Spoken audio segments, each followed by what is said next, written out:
Guys, tinggal jigsaw yang paling berat nih. Ini sekitar 12 gram. Cantik tuh yang gitu. Berat sih.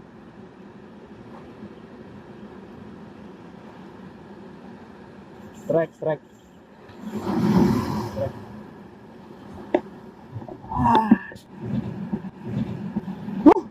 Putus lagi guys.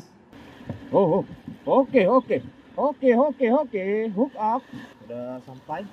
Langsung aja depan nih. Udah menunggu para ikan nih.